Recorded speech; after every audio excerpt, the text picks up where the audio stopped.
Okay, I have it on mine.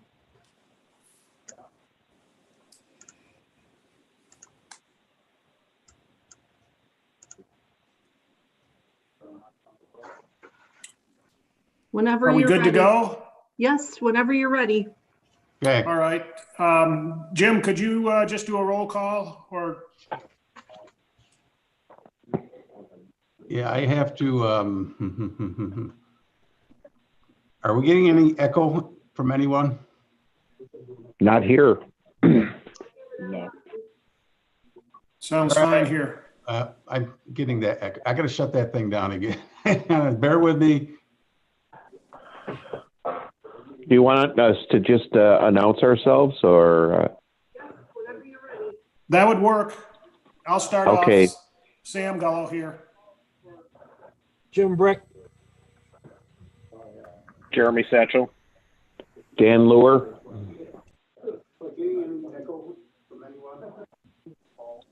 Nope.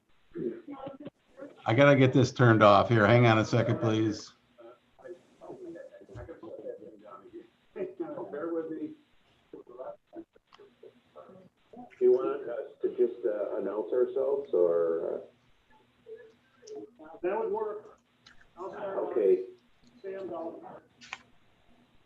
Jim Brick. Jeremy Satchel. Dan Lure.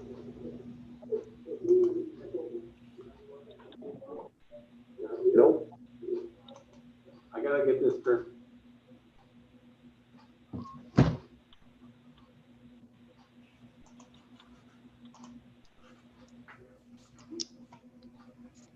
Jennifer, can you come in here?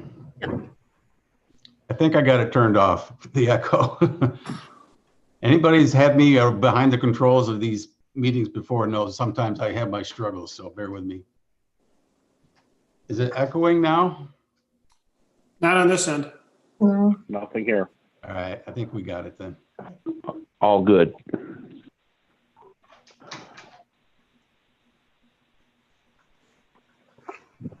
Okay, Sam. All right, it sounds like all board members are present. So we can move on to the number 2 on the agenda, administrative items. A is review and approve the minutes from the July 15th, 2020 meeting. But has everybody had a chance to take a look at those, review them? Yep. Yes.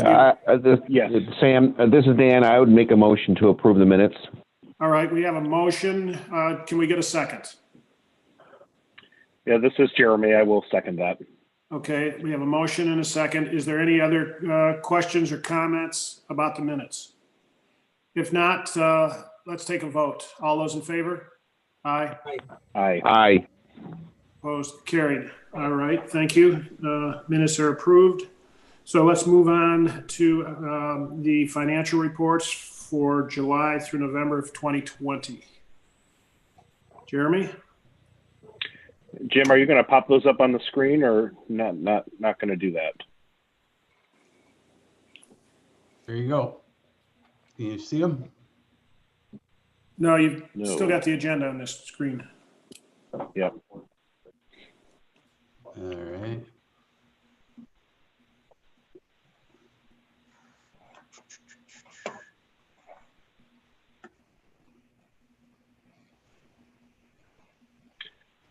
There we go. All right. In front of you, you have the financial report for the business center for essentially the second half of the year from July 1st through the 28th.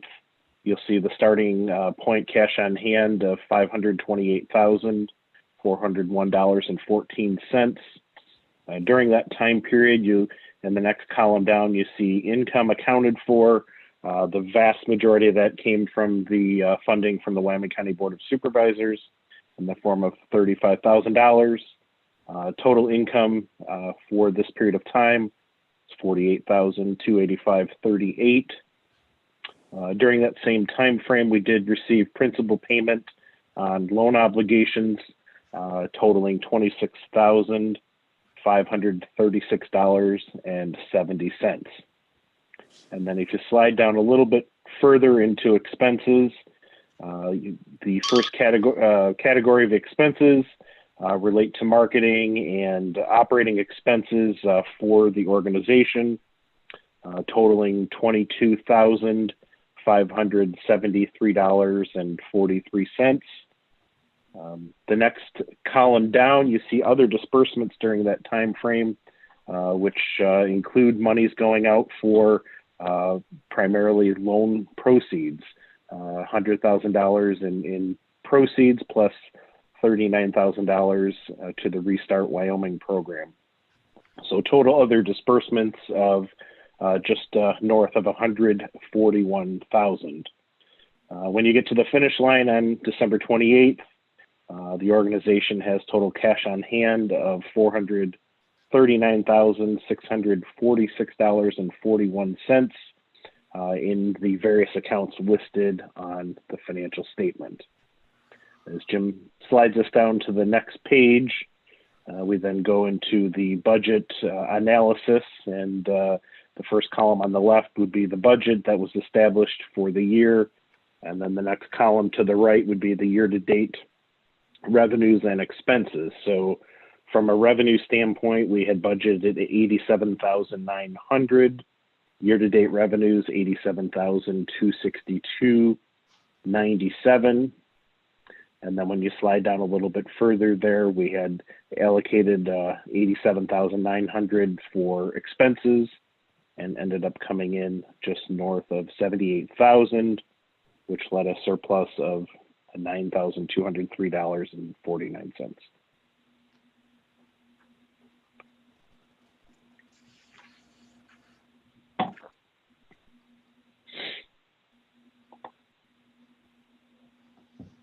Any questions or discussion relating to any of the financial information presented?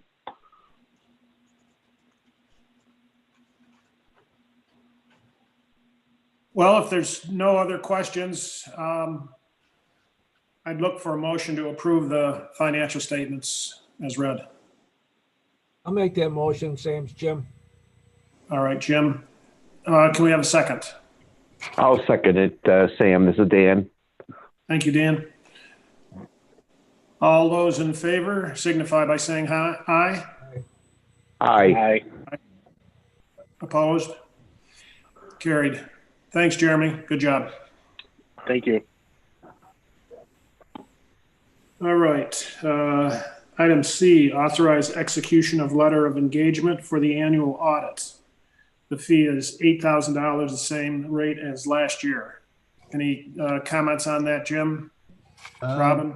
No, this is the same firm that did our audit last year and has done it, for several years now. And there are 3 organizations that they do all at once when they come in. Ideally, to try to keep them packaged together is something that the IDA and the BAC and the Business Center, I think, is more efficient and more effective for us. So I think we strongly encourage them not to come in any higher than last year's rate, and they came in at the same amount. So we've had several preliminary discussions with the group already, so I just need the authorization to sign the letter of engagement. It's going to be slated for February. I'm not sure the exact date when we get started, but my calendar. Nothing unusual in this year's audit that you can see? No, obviously we have we have a new loan program that's going to require some additional work with the Restart loans. Some of those things I, just add a little bit more time and effort into the audit, but for the most part, it's going to be about the same. No real surprises. Although we're going to talk a little bit about the MK project, so that is going to be factored in as well, because we did spend some money on the environmental assessment for that. Hey, Jim, this is Dan Lure. Yep.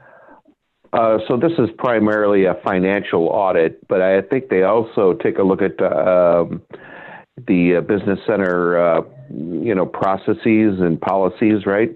They do. And we had talked previously about perhaps the need for a policy around sexual harassment because we employ contractors to do the fast track training. And I don't know if we've established that policy yet or we've done anything relative to training. Well, all of the staff that administers the business center have all been trained. But to answer your question, Dan, we have not established a sexual harassment policy yet. But it's something we can put on the docket to get done. Yeah. I mean, New York State has a very good boilerplate sexual harassment policy. If you look under the New York State, because they are the ones who actually implemented the law requiring, entities to have that policy in place. It's just simply a boilerplate. And all you have to do is just fill in the name of your entity and then go ahead and get it approved by your attorney or whoever. And then I think you're good to go as long as you can fulfill the training obligation then and get people to sign off on that. Okay. But that would be something that I would strongly encourage us to have in place, maybe even prior to having the audit performed or I don't know if it's going to be a holdup for the audit, but we ought to get something in place. Okay. I should add, I overlooked the fact that our fast track instructors, Mike and Jeff Fitch, they have also done the sexual harassment training. So we have all of our certificates, so we're all covered. We just don't have the policy put in place yet. Okay. Make it a priority. Jim, complete payroll processing also has a boilerplate plan that can be used.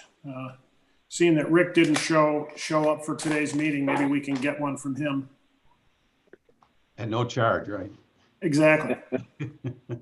We also have one already for the IDA that we can just mimic for the business center. We already have one in place for the IDA. Oh, good. Okay. So we have a number of avenues.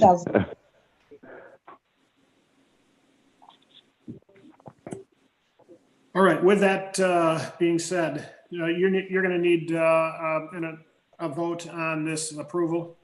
Yes, please. For the audit. Correct. Okay. I'm looking for a motion to approve the audit at $8,000, the same as last year. This is Jeremy. I'll make that motion to authorize Jim to execute the letter of engagement for the annual audit for a fee of $8,000. All right. Can I have a second? Jim. Second, Jim. Thank you. All those in favor signify by saying aye. Aye. Aye. Aye. Opposed? Carried. All right. We are now into action items. And Jim, I'll let you take over from here. Okay. I just, we've had some remarkable accomplishments, I would say, with the MK property in Arcade. As you know, the board authorized us to do the remediation assessment, which we have done. We did a pre-application for the New York State DEC Brownfield program, and we have the project, I think, all teed up to qualify for the Brownfield program, but we really need that key developer to carry it into the program because the benefits, i.e. the tax credits, are only good if it's a private investment that's taking over the project. So we've done all the legwork. We have it all ready for that. As the board knows, we sent out the expressions of interest letters to brownfield developers in Western New York. We got two bites. One was from Savarino and Company. He came out and toured the site on his own. We had a follow-up call, and his basic honest response to me was that is a challenging project and it would have to be done in phases. And I know he has a ton of projects already in his docket, and so we promise to stay in touch. The other developer I think I'm much more enthusiastic about and have done a lot more work with, and that's a company called Frontier Global Companies. They're based out of Buffalo. They do environmental projects. They have their own demolition crews, their own remediation crews. If you're familiar with Buffalo at all, they've done some environmental and redevelopment projects in there. In particular, the building that they're in called 500 Seneca, and they've done a really nice job. So those folks came out, one of the owners of the company and one of their engineers came out and did a site tour with us. And we're really kind of scared off at the thought of the cleanup cost. In particular, the cost of getting rid of the salvage materials because of the asbestos being mixed so heavily with the construction debris. So they ask a lot of good questions about what the village would like to see with a redevelopment project there. And the village's response, who we engaged in the tour, was that they are very interested in seeing a senior housing, fair market value senior housing project there as part of a redevelopment strategy. The Frontier Company is very agreeable to taking a look at that. So the more they thought about it, they decided they invited me in to their offices in Buffalo, and I sat with a group of all their project folks, and the interest is real. And the company is owned by two brothers. One of the brothers was at the meeting, and when I walked in the door, he says, "We've been talking about this project, and we're very interested." And he says, "Let's make this thing happen." So I was really encouraged to hear that from one of the owners of the company. So what they have proposed is the best way, and in their mind, the only way to move this project forward is for the business center, and more appropriately, the WCBC North LLC, to take ownership of this property. Once we take ownership of the property, Frontier is willing to write a EPA grant from their brownfield program on our behalf. And if it's funded, they are agreeable to take over ownership of the project and move it forward. We are in a better position to get the EPA monies as a not-for-profit than a private company would be. So they really feel that's the best avenue. Like I said, they are a very experienced company. In terms of taking ownership of the project, the process, at least in my mind, would be for the county to foreclose on it and then sell it to the WCBC North, which is the LLC that we created for this project. That doesn't have any assets, by the way, and sell it to the WCBC North LLC for $1. If that happens, then moving forward, the only foreseeable cost that I can see would be for the insurance. And that's primarily just for liability insurance. We are already under the umbrella of the Wyoming County for our insurance needs, so it would be just to add on to what we already have. I don't see it as a significant cost. But I spoke with the developer again this morning. He tells me that even though it's been probably 2 months since we chatted, that they talk about this every project meeting that they have, and they meet once a week. And so this is still a very live project in their wheelhouse, and they want to see something done. They're even going to the extent of performing their own feasibility study for a senior housing to find out how many rooms, what size. They're also interested in redeveloping the other part of the site, maybe in the back, for some sort of a non-visible type of business operation, whether it be something related to a server business or whatever it might be. So they see this as a real opportunity, and I'm excited about it. And I'm hoping the board would give us some support and allow us to step into an ownership position. I know that the county would be very willing to go like that and let us take the ball and run with it. So with that, I guess I would open it up to any questions you might have. Who are the owners of Frontier? Geez, now I'm drawing a blank.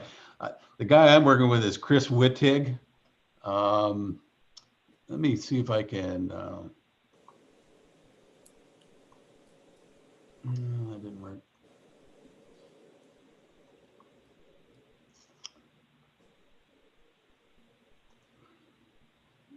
Not either. I don't have their card right in front of me, Sam, but. All right, maybe once you get that, you can just shoot it to us. I'd just be curious to know who they are. Yeah, the guys I'm working with, his name's Pat Ford, and he's the business development director, and the other guy is Chris Wittig, but I will send the names of the owners to you as well. Jim, this is Dan. So the senior housing aspect of it, which is certainly attractive, is that in the same kind of vein as the Calamar project in Warsaw, or is it a subsidized housing project similar to the one in Perry? You know, any thought around that? I think if a subsidized housing project was proposed in Arcade, they would chop my head off. Okay, all right. They've had their fill of subsidized housing over there, so it would definitely have to be market rate or nothing. Market rate, okay, sure. Well, I mean, it's a prime location there. I mean, right along the creek there, so it's a very nice area, but and close proximity to downtown. Is there any other thought of other types of use there, like a mixed use type setting, or business, offices, housing combination type thing? Yeah, I'm glad you mentioned that, Dan. Because the village is kind of a partner on this project, I convinced them that they should conduct a market study of the village to find out what sort of business needs are unmet there and that are feasible. There's a grant program that USDA has put out where grants are available up to $20,000 to do feasibility studies. I've convinced the village board to do that. They have already had their grant consultants sit down and meet with the folks at USDA. So they're going to do an assessment of those types of things for the entire village.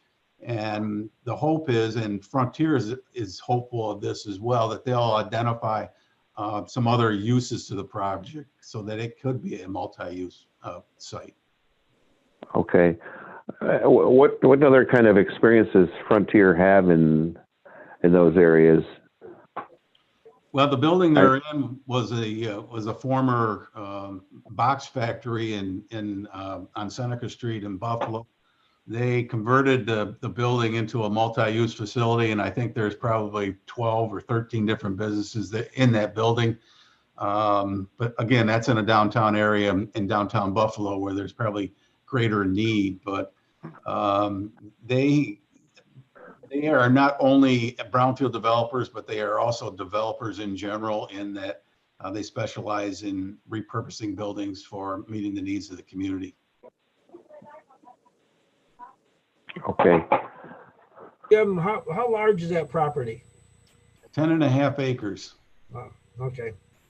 I think that's large enough. We have a guy that's been talking to us in Perry, and they're looking for places for solar, for community solar, but I don't think that's large enough for them.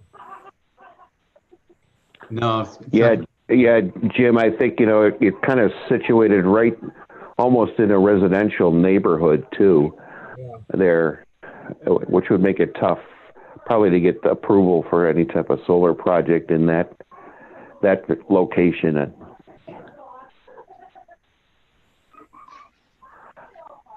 So, I mean, the fact now, Jim, that, most of these projects that accept public funding have to pay prevailing wage, right?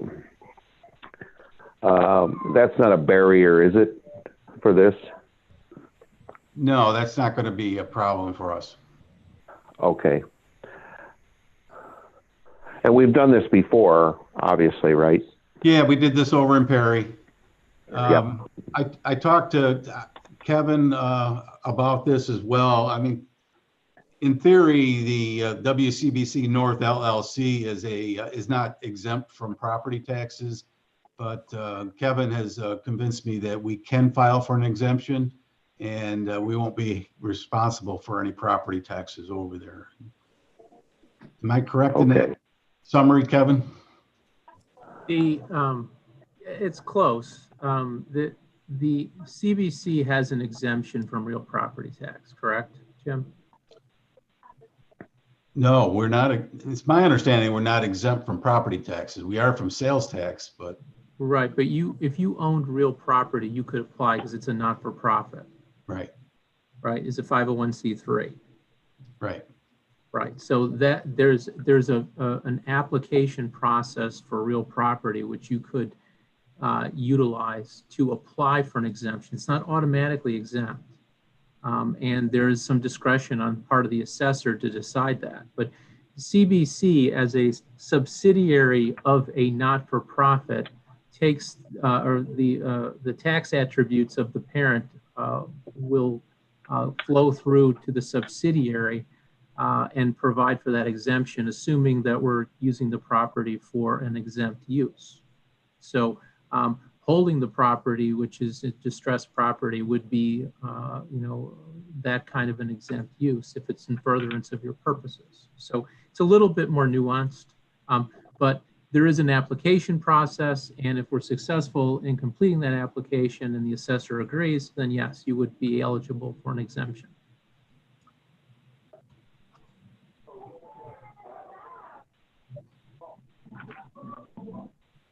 Jim, would the developer Frontier, if we were able to get this funding and decided to take this over, would they be willing to reimburse us for any and all costs that we have?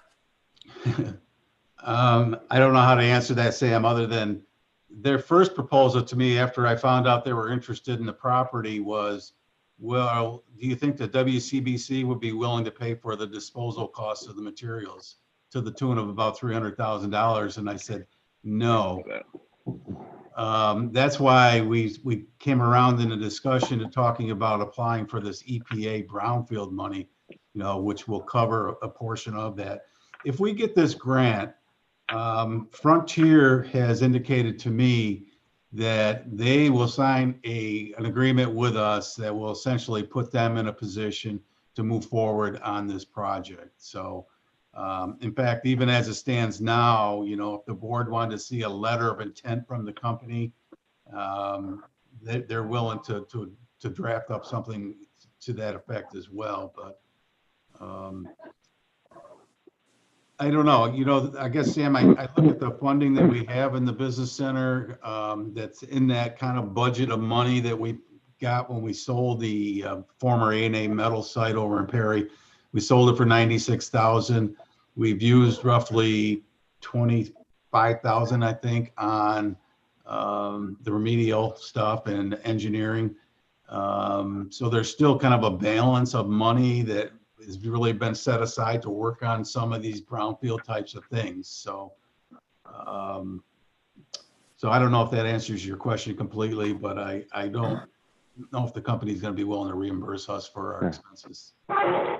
Well, I think if we do put this to a vote, I would hope that we would include a letter of intent as part of that approval from Frontier.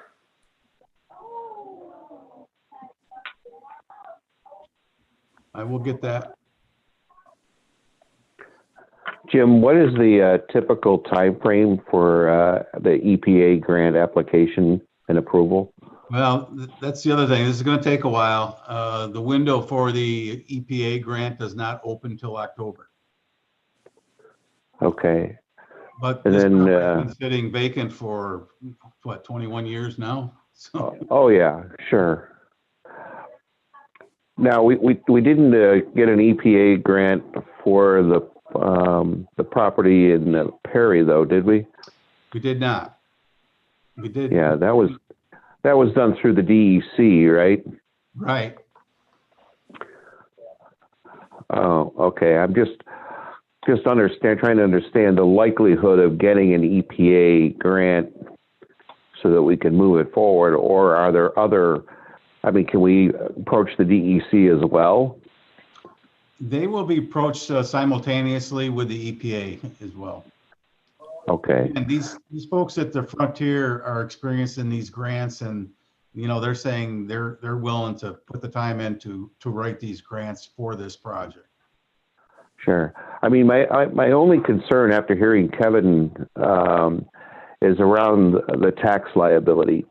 Because it sounds to me like it's really kind of the assessor who makes the determination as to whether or not the limited liability corporation that we would have under the WCBC is able to get a waiver on the property taxes, even if it's just for the land, which seems to me to be a fairly high value.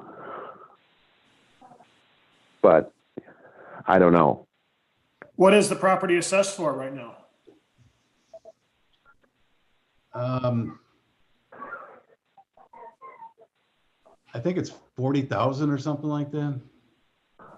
Okay. At this point, there's really no value to that property, is there? No. There's a bigger liability than there is a value.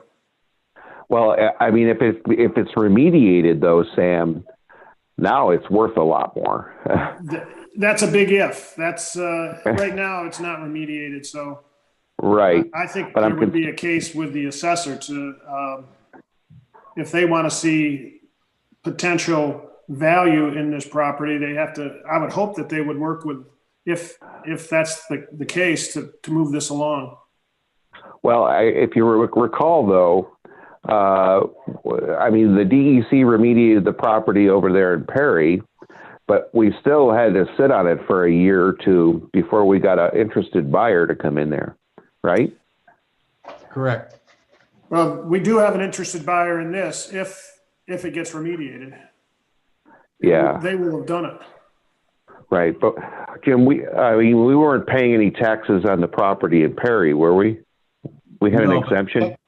But technically, we never really owned that property until we flipped it to Lee Mayer. Yeah, because right. we were in a position of holding the mortgage on the property. Right. We got the So in this situation is a little bit different in that we would have ownership, correct? Yes. Okay. Well, I don't know. I guess I'm in favor of moving forward. I mean, it's not doing anything. You're right. It's sat there for 21 years. So, let's see if we can't get something done here. I mean, to be honest, there's no other recourse with this property. If this isn't the way to go, I can't think of another way we can go. Yeah. It's got to be remediated first, and then we got to get it in. And if we have a developer who's interested in helping us with that, it seems like the way to go. Even if we have to take a little bit of tax liability, on a $40,000 assessed value.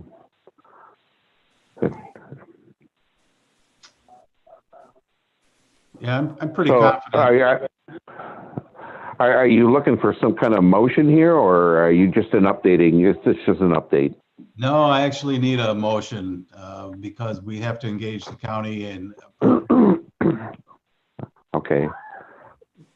Well, Sam, I'll make that motion if everyone's satisfied that all the questions that at this juncture have been answered. Okay, I guess I would like to make sure that that motion, at least in my mind, has a letter of intent included with that motion. So we have a little bit of assurance that if we agree to do this and take ownership of it, that they have somewhat of a commitment also. Okay, that's a good amendment. I wholeheartedly agree.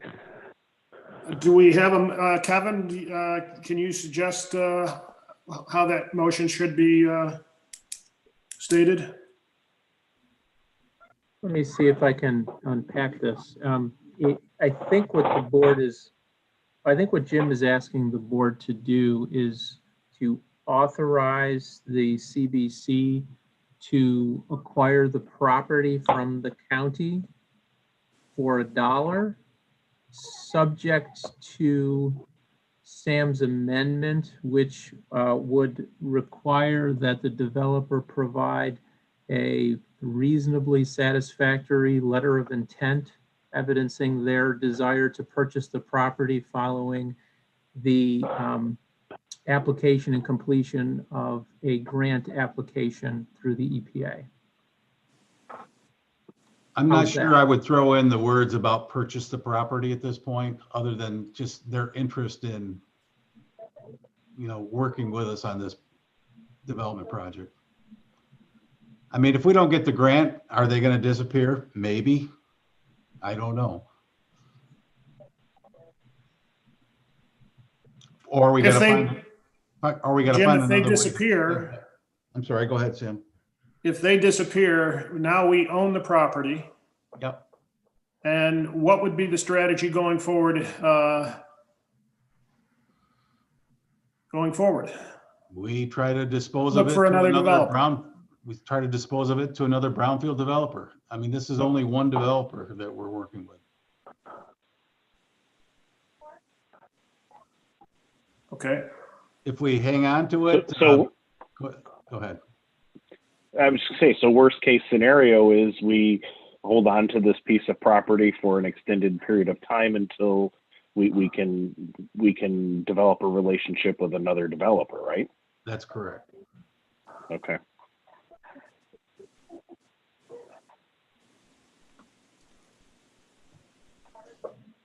Dan, you made the motion.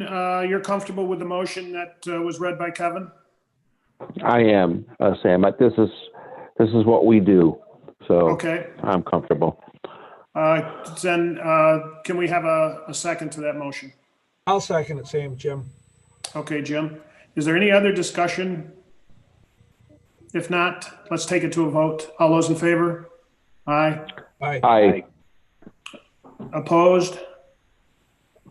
Carried. All right, Jim. I think we can move forward on this one. Thank you. We're now the proud owners of a brownfield project. Yep. Always, it's just what we wanted for Christmas, wasn't it? Yeah. Okay, very good. Thank you. Next on the agenda, renewal of 5,000 investment with Invest Buffalo Niagara for business attraction services and resources important to the WCBC. Yeah, every year the group, the Business Center has provided $5,000 as a way for us to stay invested and engaged with the work that the Invest Buffalo Niagara is doing. I also now sit on the board of directors as well as our attorney, but in different capacities. But the importance of the work that Invest Buffalo Niagara does is kind of key for us. Not only do they provide us with business attraction project and prospects that we try to land here in Wyoming County, but they also undertake a number of things throughout the year that are beneficial to us. They've helped us in the past with our own individual marketing projects that we have done. The other thing that they're working on currently, and I've talked to this board about the fact that part of our economic development issues that we have in this county is we don't have any viable industrial buildings anymore. Everything's filled up. So they're undertaking a $200,000 study in which I'm on the task force of to look at the problem of the building inventory shortage and trying to address what we can do about it as a region. So there's a number of things that they do that are important to our economic development efforts here in the county. And I would ask the board once again to please support the $5,000 investment.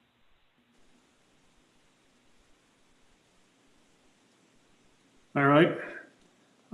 Looks like they've got a project they're working with in Wellsville right now. Yes. That's a big one. Yep. Okay. Sam, Jim, I'll make that motion that we do that, so renew the $5,000 investment. All right, we have a motion from Jim, looking for a second. This is Jeremy. I'll second that. Thank you, Jeremy. Let's take it to a vote. All those in favor signify by saying aye. Aye. Aye. Aye. Opposed? Carried. All right, Jim. Thank you. There's one more, a new one. I'll let you talk Yes. about that. Thank you. New York State Main Street program put out an announcement a while back that they're looking for applications that are due in the middle of January. Through our entrepreneurship program, Fast Track, and through our work with a lot of entrepreneurs and small businesses in Wyoming County, I think on multiple occasions we have identified a need for a licensed and commercial kitchen that could be utilized by our entrepreneurs. I think maybe when Dan and I first met, Dan had a guy in Middlebury that was making sauces and things like that. There's a lot of these little hidden food makers out there throughout the county, and they just don't have the ability to make their own products because they don't have a licensed kitchen.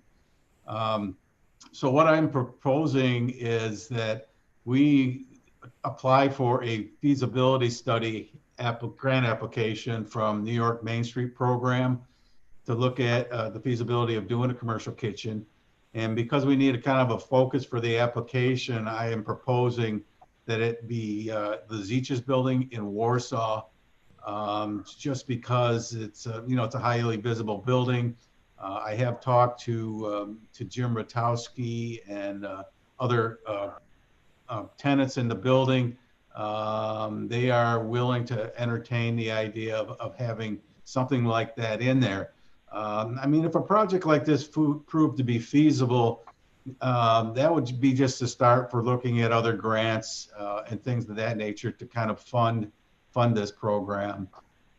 In the future, I could also see this commercial kitchen being utilized by not only these entrepreneurs, but maybe even the building itself or retail space for some of their makings.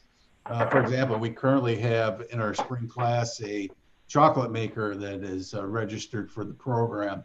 They don't have a licensed kitchen. I mean, they ideally would be well suited to something like this, and then they could sell their chocolates in the building. Because I think the reuse of the building is going to be for primarily retail and some antiques and some crafts types of businesses, and so I think they complement each other very well. The challenge we have with the application is we need to hire a grant consultant to do the application. I reached out to one of the most successful groups there are for applying for these New York Main Street grants, and that's been Harry Sickerman and Associates out of Lockport. We've done a number of projects with them over the years. They know these programs inside and out, and they have a great track record. The most we could apply for a feasibility study is $20,000. The ballpark estimate for the grant application, and this is the hard part to ask, would be in the neighborhood of $5,000. But like I said, if this feasibility study proves to be something that could work, this is the really important step for moving this project forward. And so I'm asking for the board to maybe consider us hiring Sickerman to do a grant application not to exceed $5,000 for a feasibility study from the New York Main Street program.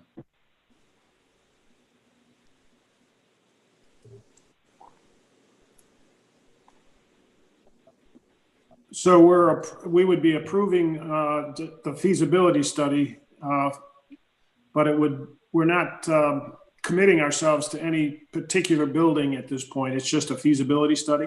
That's correct. I mean, we want to know if it's something that's feasible in Wyoming County, and to have just a building focus for the study is helpful, but it doesn't necessarily have to be Zeech's. It could be some other building, some other town. Well, Jim, the specific use that you're envisioning here, it's highly regulated. You understand?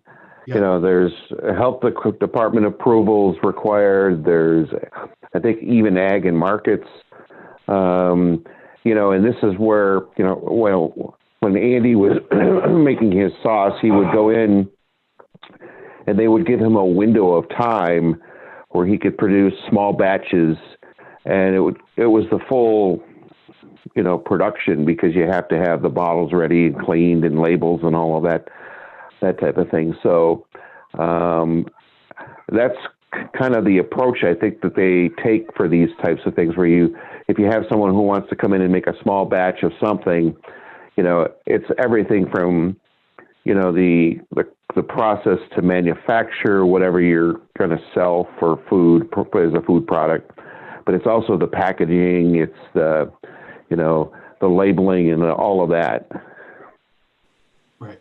But it is highly regulated by the state, and probably our local health department. I would agree with that.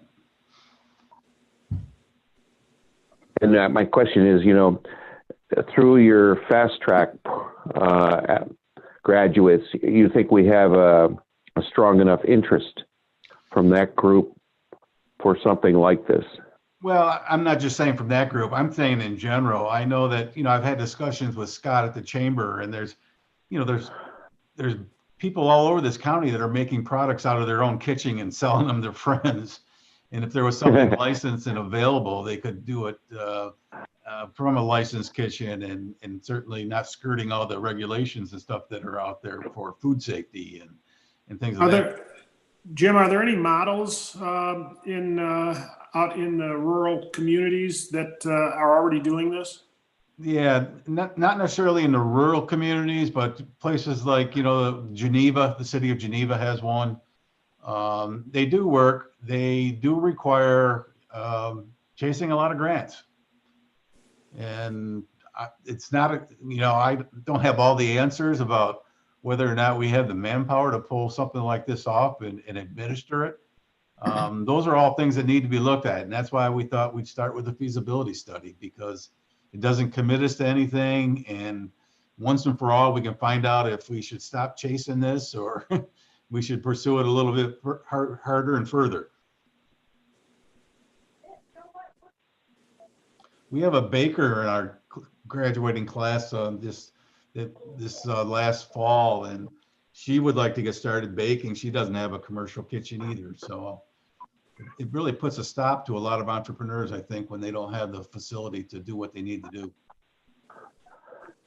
Hey, Jim, is there an opportunity through this process to get, you know, where there is a business that has a commercial kitchen, and then have individual entrepreneurs come in and perhaps utilize some of that space to do this kind of work? I'm thinking of, you know, in the case of Burley's, for example, I mean, they have that facility up there, right? I assume they have a kitchen there, but they don't utilize it fully for outside venues at this point in time. Would they be willing to let another entity come in and do some short-term manufacturing there of some type of product, or rather than us having to go and establish a location and then, you know, try to get it to fit our needs? I mean, that's not a bad idea. And I think that's something that could be looked at as part of this study as well. What's existing that might be converted? Well, Right. the state of the restaurant business today, there could be a number of locations that may become available. This is true. That's what I was going to bring up. We know of restaurants that have closed here that would have a kitchen that would be available for something like that. So. Yeah, I mean, Hole in the Wall just went on a hiatus up there in Perry, Jim. You know, they're in a pause, as they call it.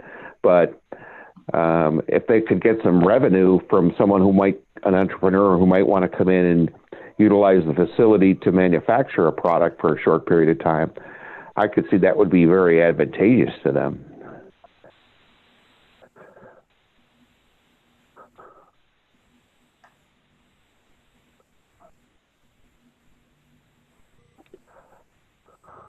Well, is there any other discussion? If there's Is there- not, I guess we could vote on this to see if we want to invest. We're committing ourselves to invest $5,000. You say, Jim? Correct. Okay. I guess I would look to see if there's a motion to move forward on this. I'd make that motion, Sam. This is Dan Lure. Okay, Dan. I would second that. It's Jeremy. Jeremy, second. If there's no other questions, comments, or discussion, let's take it to a vote. All those in favor signify by saying aye. Aye. Aye. Aye. Aye. Opposed? That's carried. Jim, you can move forward with this and see where it goes from here. Okay, thank you. I should stop talking. I'm 3 for 3 under item number 3. So. You sure you don't want to put any more in there? You're on a roll. If not, we'll move on to discussion items. Restart Wyoming loan program slated to end December 31st of this year.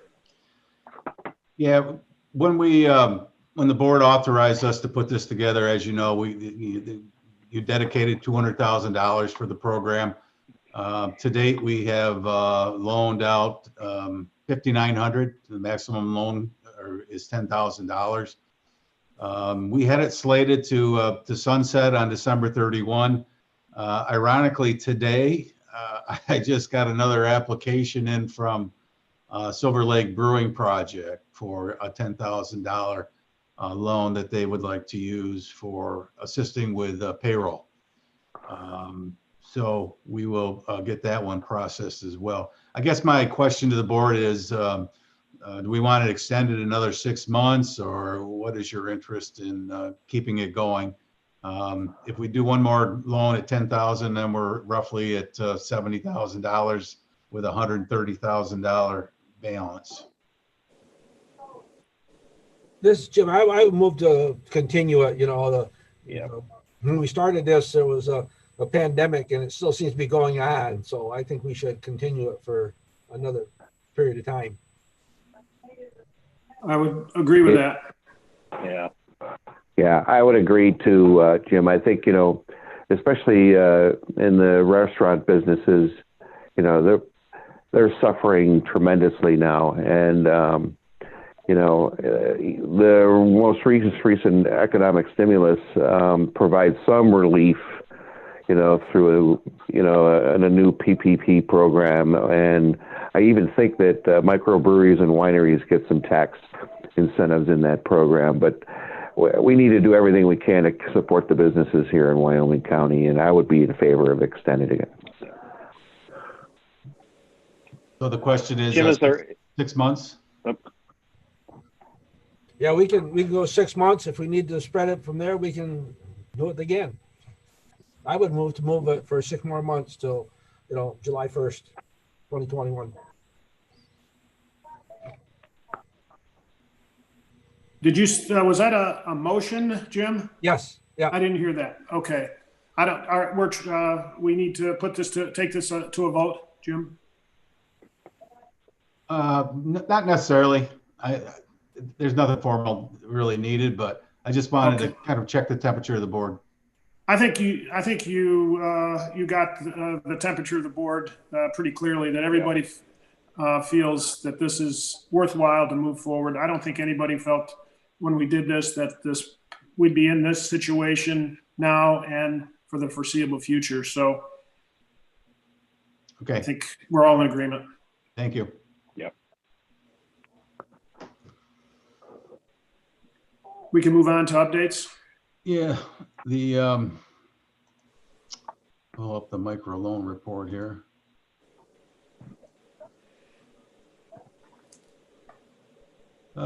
Just showing you the micro loan report.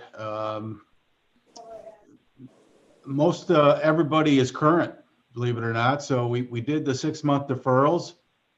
We reached out to everybody 30 days before their deferral was going to end and asked them if they were ready to restart their payments, and everybody said yes. So we're in pretty good shape, long as the governor doesn't come in and shut everything down again.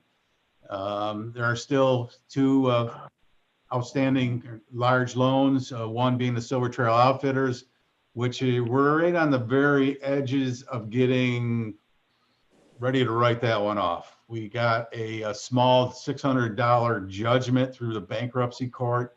They owe us another 200 and some dollars, and then there's left on the bones. So we'll have to be writing that one off. Woolcock Brothers, he's been quite a while without making any payments. But just this past week, we did get a check for $100, and his conscience is starting to get the better of him, and he promises he's going to send us $100 every other week, and we'll see what happens with that. But he makes a lot of promises over time, and hopefully he'll hold himself to it this time. Well, we've chased him enough. All over the country, right? Indeed. That New York Stock Exchange that you see, that was a loan that came over from the IDA. The original loan amount was almost $13,000. We've been chasing a personal guarantee of the husband who had really no party to the business, but he signed off as a personal guarantor on it. They got divorced, and the wife is like always on the lam. You can never find her where she's working, and then she leaves. And so the husband, we've been making judgments on his personal guarantee, and as you can see, we've been pretty successful in getting some money on that. What was a dead on arrival loan that came to us.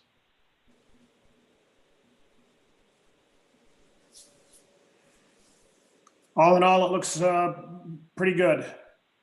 Good job. And there on the bottom, you can see those are the restart loans that we've done.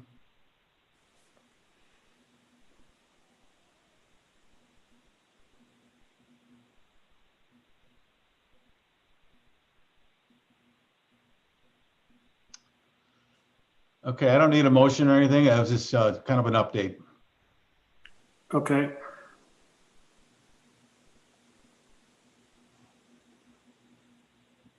Move on to the business mentoring program. Yeah, you know, we talked about doing a program for business mentorship, and we have it up and ready to roll, and we're trying to feed people into it. You can, are you seeing the flyer up on the screen? I hope you are. Yes. Yeah, so that's one of the flyers that we have for the program. Brian Beeger, who's also our underwriter on our loans, has agreed to be a mentor. And then we have the Fitch boys as well that are willing to step up. But we're providing any interested business owners up to 8 hours, no cost, one-on-one consultation. We do have the owner of the Attica Hotel, I think, signed up to begin in January. So we're just starting to get our legs under this program, but just wanted to share this this brochure. And if you know of anyone that could use some free mentoring help for their business, especially given the impacts of COVID, this program is up and running.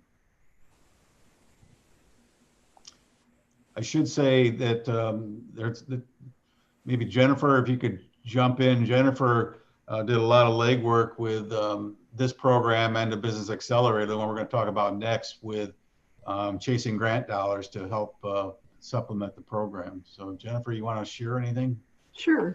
The business mentorship program was actually the EDA CARES Act funding. We have $15,000 to use for this program over 2 years that we're running through Community Action. And right now we have reached out to 5 individual businesses for this. And one of them actually had decided to take the Academy versus the Business Mentor, which is good.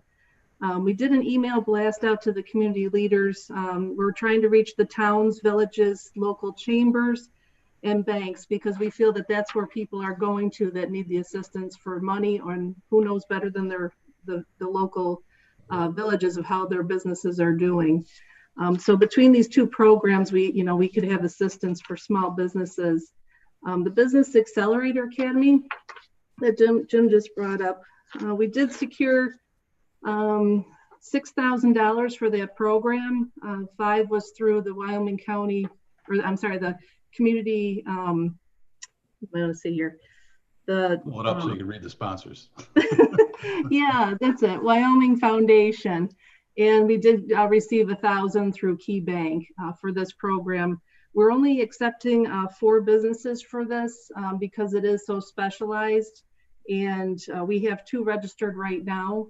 And so we do have some openings. So I will be doing some marketing for this program to fill that.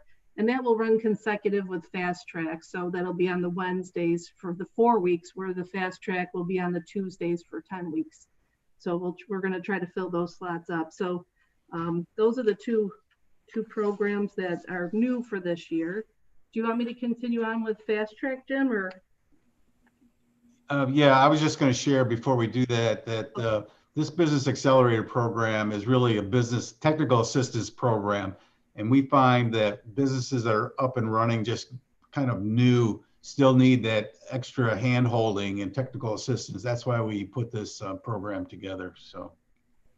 Hey, Jennifer, did you reach out to Cooperative Extension and Joan Petson? Maybe there's some agricultural businesses that might be interested in that. Okay. We'll make sure we do that. Scott had sent an email blast out, so I'll confirm that Joan is also aware of these programs that we have. Go ahead, Jennifer, on the Fast Track. Okay. The Fast Track program, we have 1 registered for the spring class already. We're beginning that program on March 2nd. And we possibly will have some returning from 2020 that started in the spring and then pushed to the fall, and then the timing wasn't right and other incidents had come up with them.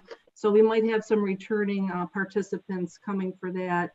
We will be marketing this program also here the first of the year and sending out our sponsorship letters for this. So that's the beginning stages of the next session for it. And also, speaking of the Fast Track program, this past year we did also do 2 ribbon cuttings. One was for Knotted Massage, which was a past graduate. And also Jim had sent out the press release from the Daily News about Endlessly Outdoors, a little write-up about them. Yeah.